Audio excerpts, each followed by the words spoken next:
Bernard Minier. Bonjour.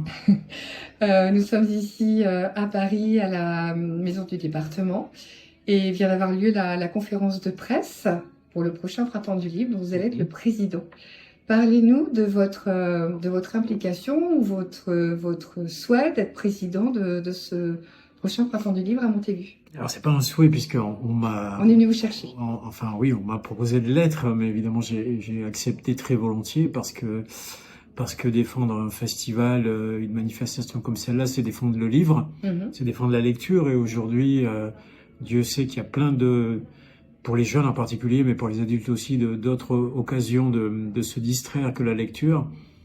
Mais la lecture, à mon avis, c'est aussi le raisonnement, c'est aussi la logique, c'est aussi la complexité, c'est aussi découvrir que les choses sont plus compliquées qu'on ne le pense. C'est la nuance.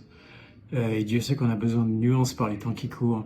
Récemment, alors c'est paradoxal, mais c'est parce que je regardais une chaîne YouTube, mais c'était pour la bonne cause, c'était pour le livre qui va paraître au mois qui paraît en ce moment.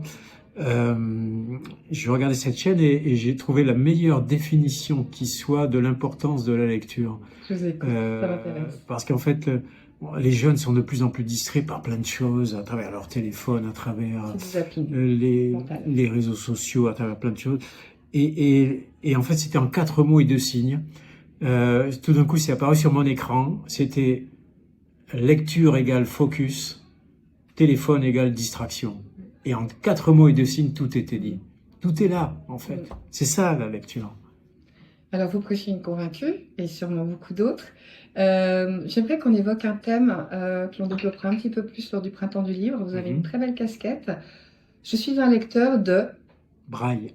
De braille. Alors, parlez-moi de l'importance du braille pour vous en tant qu'auteur, et en tant qu'auteur très investi dans une cause qui est la lecture pour les malvoyants ou non-voyants.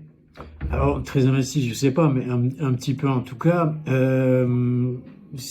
Je suis parrain d'une association qui s'appelle le CTEB, c'est-à-dire le Centre de transcription et d'édition en braille, qui est basé à Toulouse, mais qui est à répercussion, audience nationale, qui transcrit à peu près 200 ouvrages par an en braille, aussi bien les prix littéraires que les best-sellers, que beaucoup de livres pour la jeunesse avec des images en relief, des illustrations en relief, mais aussi ils font des relevés bancaires pour les grandes banques françaises, ils font de la signalétique, ils ont fait le programme du Festival d'Avignon en braille, et ce sont eux qui sont venus me trouver, et évidemment ça avait du sens pour moi, la lecture, le livre, mais c'est aussi parce qu'ils sont en grande difficulté économique.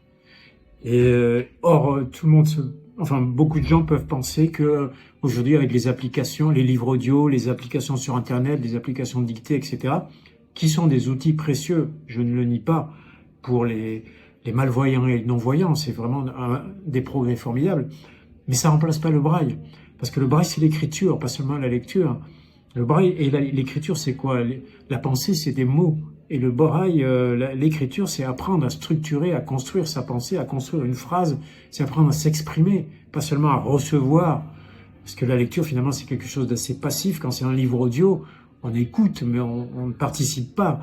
En revanche, le braille, c'est tout autre chose. Parce que le braille, c'est aussi le texte intégral, avec les virgules, avec les points, avec les italiques. Il y a absolument tout dans le braille. Et ça m'a paru essentiel. Je pense que c'est un peu comme dire à un enfant voyant, écoute, puis maintenant qu'il y a des livres audio, t'as plus besoin d'apprendre à écrire, ce qui est absurde. Donc on a encore besoin du braille. Et le braille aujourd'hui en France, je n'exagère pas, est menacé de disparition. Si une association comme la mienne, qui est une des plus importantes, et une ou deux autres, demain disparaissent, et elles sont en grande difficulté économique, il y aura plus de braille. Et c'est tragique pour des dizaines de milliers de personnes. Alors, ce que je vous propose, Bernard Minier, c'est qu'on se retrouve au Printemps du Livre, le 28, 29, 30 mars à Montaigu. Vous verrez, on y est très très bien. L'année dernière, il faisait un temps magnifique. J'espère que ce sera le cas cette année. On se retrouvera et j'aimerais bien que l'on évoque ce thème ensemble et que l'on discute de l'inclusivité de la lecture pour les personnes handicapées, malvoyantes, non-voyantes, voilà, dyslexiques, etc., qu'on évoque ce sujet ensemble. Avec grand plaisir, sachant qu'il n'y a pas d'égalité des chances sans égalité d'accès à la culture et d'accès à la lecture. C'est une très belle conclusion. À bientôt. Merci.